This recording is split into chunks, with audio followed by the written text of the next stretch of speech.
有缘的朋友，立冬作为秋冬之交的关键时刻，不仅是气候的转折点，更是宇宙能量的一次重要转换。在中国古代的玄学视角下，立冬蕴含着深刻的天地密码，被视为必藏之时。立冬时，万物的阳气逐渐收敛，阴气开始盛长，天地进入静藏的状态。这种变化不仅影响住自然界的气场，也作用于我们身体、情绪和命理之中。玄学讲究天人合一，人在立冬时顺应自然气场变化，就是顺应宇宙的规律。欢迎来到修心之源频道，在修心成长的路上，我们共同修行，不断探索。喜欢我的视频，请先点个订阅，自此修行不迷路。希望您种下智慧修行的种子，福德无量。周易中的五行观为我们解读立冬提供了关键的视角。在五行系统中，立冬属水，水的力量深邃、包容，有一种蕴而不发的力量。在周易看来，水象征着智慧和生命的源泉，它的柔顺、内敛是孕育生机的关键。水的力量看似无形，却具有渗透一切的潜力。正如易经所言，水流深则静，深则不怒。立冬的气场带来了水的能量，提醒我们此时的生活要像水一样沈静积蓄，不急于求成。此刻，天地间的阴阳之气逐渐转入平衡，静中有动，动中有静，为新的生命力量默默准备。玄学认为，水不仅是一种物质，而是能量的象征。能量在水中积聚、蕴藏，等待冬季深处的爆发。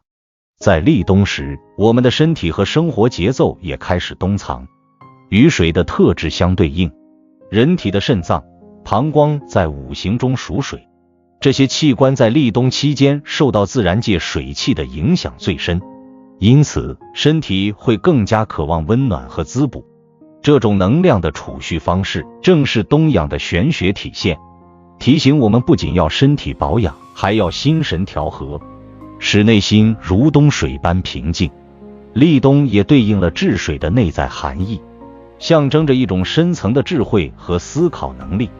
立冬的水不仅让我们外在行动放缓，更让我们的心灵回归宁静，开始内省和反思。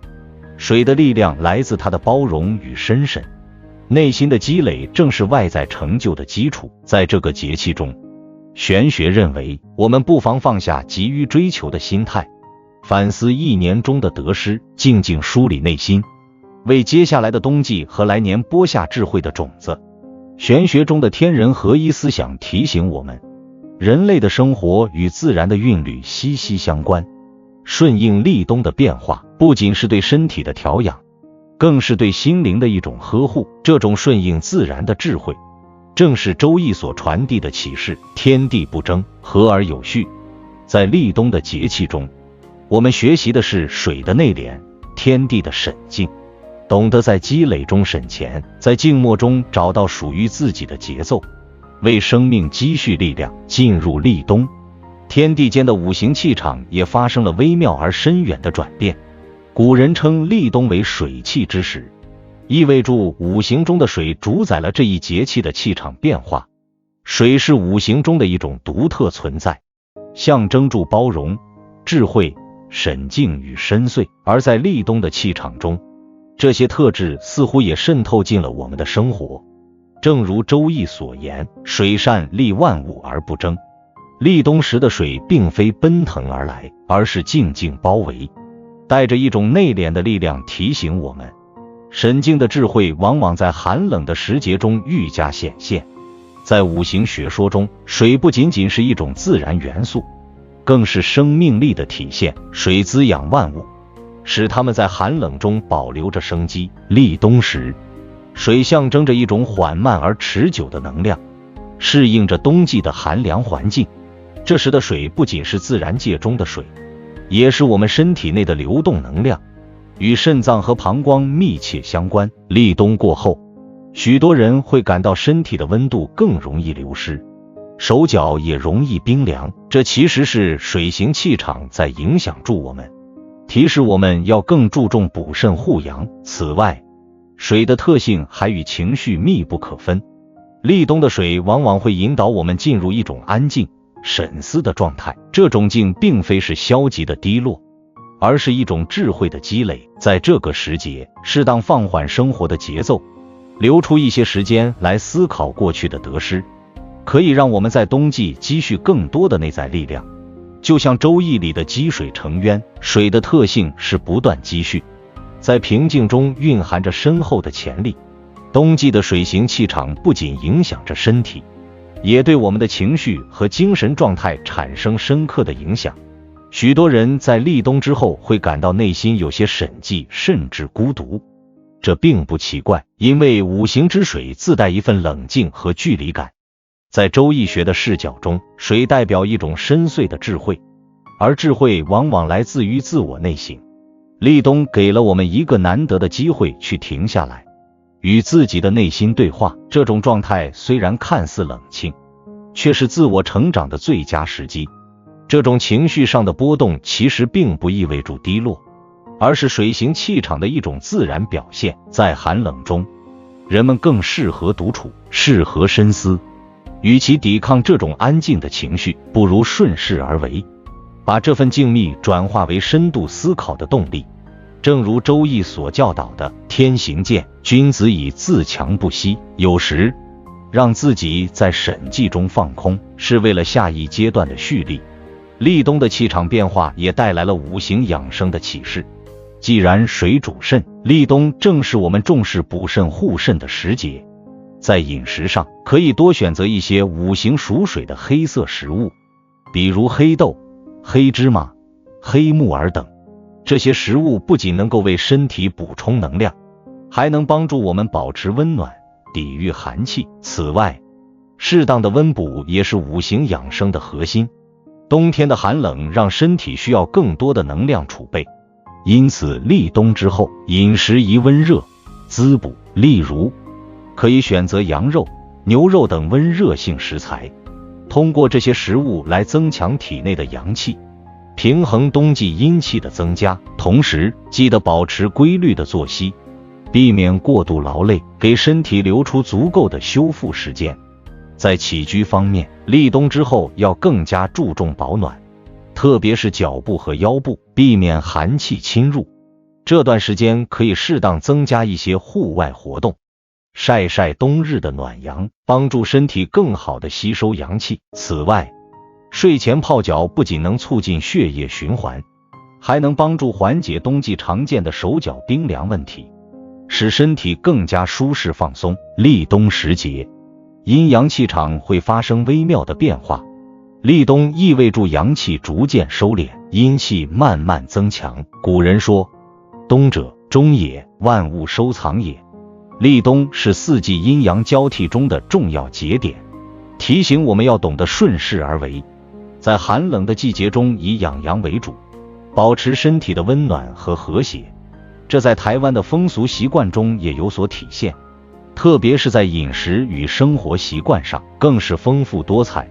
立冬后，天地间的阳气进入收藏状态，而阴气则逐步增强，阴阳之间的转换带来了节气的寒凉之感，而我们身体的机能也会随之调整。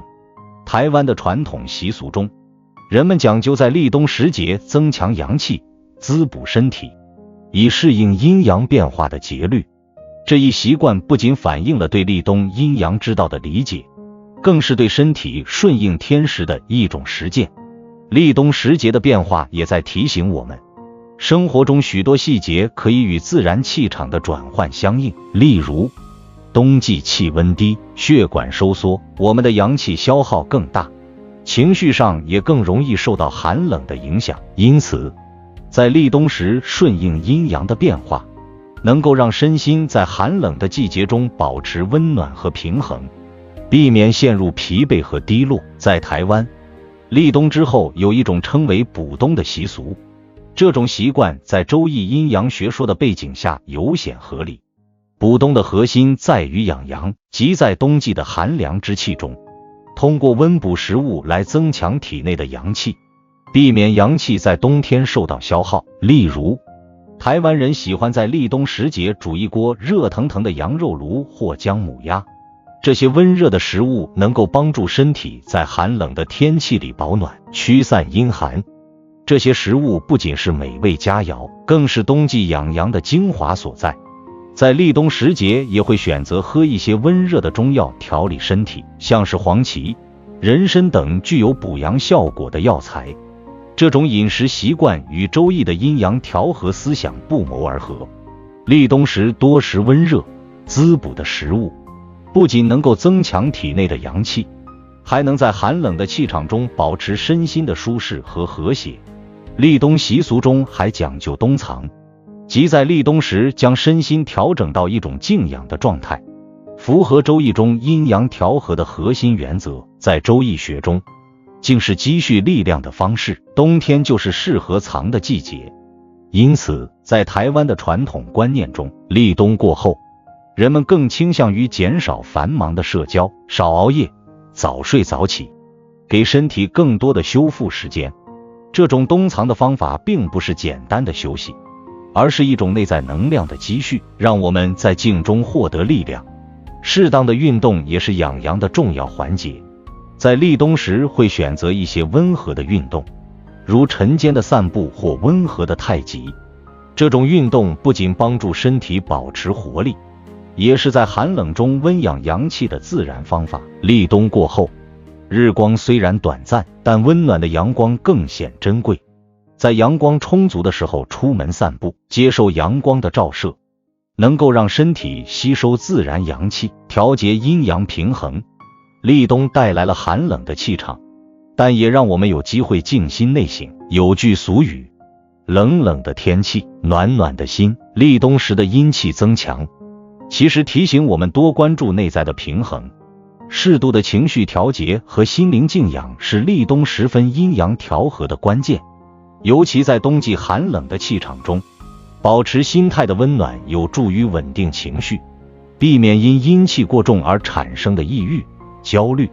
夜晚的温暖灯光、舒适的居家氛围，与家人朋友的温馨互动，都是在冬季平衡阴阳的方式。在台湾，有些人会在立冬的夜晚围坐在一起，享用热腾腾的火锅，既增进家人之间的情感，又让身体在寒冷中感到温暖。这也是一种隐性的阳气积蓄。在家居布置上，立冬后我们会注重增加一些保暖的装饰，厚重的窗帘、温暖的毛毯和地毯，都是应对寒冷气场的家居调节方式。在周易的阴阳学说中，这不仅是居家布置的变化，更是调和阴阳的一种生活智慧。增加厚实的家居布置，减少寒气入侵，能够让家里保持温暖，也有助于积蓄阳气，使整个家庭氛围更加温馨。立冬时节不仅是天气转凉的季节转折，更是我们顺应自然、调节生活的绝佳时机。根据周易中的阴阳五行理论，在这个季节的生活中融入一些细节调整，能有效提升我们的身体活力和精神状态。以下是一些简便实用的立冬养生小贴士，帮助我们在寒冬中保持温暖与活力。立冬之后，气温持续下降，阴气逐渐增多，居家环境也可以适当的做些调整，以增强温暖感和阳气。首先，可以在家里多添加一些厚实的布艺装饰，比如窗帘、毛毯、地毯等。这些温暖的材质不仅让人感觉舒适，也能有效减少寒气的侵入，让室内保持温暖。此外，选择一些温暖的灯光颜色，比如暖黄色灯光，营造一种温馨的氛围，对平衡阴阳、舒缓心情大有帮助。尤其是在夜晚，温暖的灯光会让人感到安心与放松，为寒冬增添一种宁静的温暖。在冬天，户外活动的重要性不言而喻，尤其是在阳光充足的时候，出门散步或者进行一些轻缓的运动，能帮助身体吸收阳气，增加抵抗寒冷的能力。冬季适合选择一些不剧烈但能活络气血的运动，比如慢跑、散步、打太极等，既能温养体内的阳气，又不会因过度出汗而损耗体力。阳光在冬季显得尤为珍贵，不妨在午后阳光最温暖的时段出门晒晒太阳，吸收天然的温暖气息，这样不仅能让身体感到温暖，还能稳定情绪，缓解冬日的情绪低落，让心情保持平稳愉悦。在饮食方面，立冬是温补的好时节，多摄入温热滋补的食物，能够帮助我们在寒冷的气场中增强体质，提升阳气。适合的食材包括羊肉、鸡肉、生姜、大枣、枸杞等。这些温热的食物能够抵御冬季的寒凉，比如可以煲一锅羊肉汤，加入少许生姜，不仅暖身健脾，还能驱寒补阳。此外，适当摄入五行属水的黑色食物，比如黑豆、黑木耳、黑芝麻等，能够滋补肾脏，帮助身体在冬季保持健康的循环和代谢。立冬后的饮食可以适度丰富，但要以清淡为主，避免过于油腻，以免增加肠胃负担。冬季的阴气渐浓，往往容易影响人的情绪，产生孤独、低落的感觉。古人云：冬藏精气，以待来春。这句话提醒我们，冬天是储备能量、养精蓄锐的时刻，适当调整心态，保持情绪的平和，是冬季养生的重要环节。可以尝试多与亲友互动，在温暖的家庭氛围中增添愉悦的心情。冬天适合一些平静的爱好，比如阅读、手工、写作，这些活动能够帮助我们安静内心，在低温的气场中找到心灵的温暖。此外，可以在夜晚泡脚，让身体完全放松，缓解白天的压力，这样更利于睡眠，也能使情绪更加平稳。立冬之后，早睡早起有助于顺应自然节律。冬季的夜晚较长，人们可以适当延长睡眠时间，以便让身体充分修复和恢复精力。作息的调整不仅有助于身体的自我调节，也有助于情绪的稳定。周易中讲究顺势而为，在冬季更要重视睡眠质量，避免熬夜，让身心在沈静中获得力量。这段时间，睡前泡脚、放松冥想都是调节身心的好方法。用热水泡脚有助于促进血液循环，改善手脚冰凉的状况。加些艾叶或生姜泡脚，温热效果更佳，还能有效缓解一天的疲劳，使睡眠更加安稳。通过居家布置、户外活动、饮食调理、心态平衡和规律作息，我们可以顺应节气的变化，在冬天里保持温暖与活力。这不仅是身体的养生之道，更是内心的一种和谐。正如周易中所说，人法地，地法天，天法道，道法自然。顺应自然，我们的生活也将更加平衡、健康。立冬的到来提醒我们，生活不仅是物质的积累，更是与自然节律的和谐共鸣。在寒冷的冬季，五行中的水主导住大自然的气场，而阴阳之间的变化也渐入寒凉之境，带给我们反思、审静的契机。正如天地之道，柔而不争。立冬时节，让我们学会以柔和的方式去面对生活的起伏，顺应自然是一种智慧。在快节奏的现代生活中，我们往往忽视了节气的作用，忽视了身体和情绪对季节变化的细微反应，而立冬是一个很好的提醒。它让我们在冬季的寒冷中放慢脚步，去感受身心对静的渴望。正如水在冬天中积蓄力量，以待来年春天的勃发，这也是一种自我成长的隐性力量。立冬的阴阳平衡不仅体现在外在的保暖、防寒中，更是对内在和谐的追求。冬季是内省、储蓄的季节，与其急躁地追赶不曾停歇的日程，不如借此机会给自己一份安静与平和。我们可以通过调整生活的方方面面，比如饮食的滋补、居家氛围的温暖、作息的规律，来逐步达到五行中的和谐，养成一种自然的平衡感。道之大者，与时偕行。这句话让我们深思，我们每个人的一生都是顺应节律、融入天地之道的过程。在立冬的日子里，保持平静与柔和，适度调整心态和生活方式，让自己与自然更加契合。这不仅是一种养生智慧，更是一种哲思。我们在冬日里审淀自我，为来年的生机蓄积力量。正如水的流动，缓慢却始终前行。有缘的朋友，感恩你能看到这里。若今日的分享对你有所启发，请随手点个赞，以此回应，留下一句冬养，共鸣心灵。愿众生早日觉悟，平安喜乐，圆满自在。尚未订阅的朋友，欢迎点击右侧订阅，与我们结下更深的法缘。愿你随手转发，弘扬智慧，传播善行，功德无量，福慧双增。